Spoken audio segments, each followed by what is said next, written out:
RJD ने कहा कि माफी मांगनी चाहिए। किससे? दलितों का अपमान है जिस तरह की भाषा। मांझी जी क्या थे जिनके सीट पे वो नहीं गए, चिराग पासवान जी? तो मांझी जी क्या है? मांझी जी भी दलित हैं। उनकी बहू चुनाव लड़ रही थी और वहाँ पर आपने देखा कि किस तरीके से जो है आपको एक व्यक्ति वहाँ से गायब दिखाई दिए।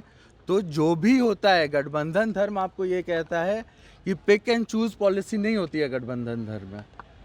मर्दों की तरह गठबंधन होता है कि हम या फिर इस पार हैं या उस पार हैं, इधर जाएंगे और उधर नहीं जाएंगे, उधर जाएंगे और इधर नहीं जाएंगे। ये गठबंधन धर्म नहीं होता है और उनको समझना चाहिए। अगर वो गठबंधन में है तो स्पष्ट रूप से दिखाएं कि वो गठबंधन में हैं और बताएं, उनका स्वागत होगा। लेकिन अगर वो पिक एंड चूज की पॉलिसी चूज करते हैं, मांझी जी क्या है, दलित नहीं है? उनके सीट पे काहे नहीं गए थे चिराग पासवान? ये सवाल मेरा नहीं है, ये प्रेस वालों का सवाल है, ये आपका सवाल है। हाँ, और ये सवाल पूरे बिहार का है, ये गठबंधन का सवाल है। चिराग पासवान करे संगीन आरोप में सीएम नीतीश की कृपा से बाहर आए। अरे चिराग पासवान जी को याद रखना चाहिए कि उनके पिताजी और मेरे पिताजी के कितने मधुर रिश्ते थे। उनको शायद याद नहीं होगा। हाँ, उनको याद रखना चाहिए। और मेरे पिताजी ने एक सवाल किया था, एक ऐसा सवाल किया था जो गठबंधन में रहते हुए उन्होंने उचित समझा ये सवाल करना है।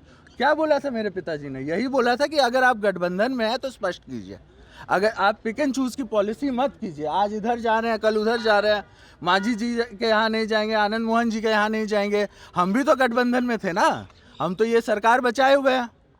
मेरी माँ जब लड़ रही थी तो चिराग पासवान अपना गठबंधन धर्म का पालन क्यों नहीं किए, क्यों नहीं आए उधर? मांझी जी भी, अगर इतनी बड़ी बात हो गई तो मांझी जी के चुनाव में क्यों नहीं गए वो? उनको तो जाना चाहिए गठबंधन धर्म क्या कहता है।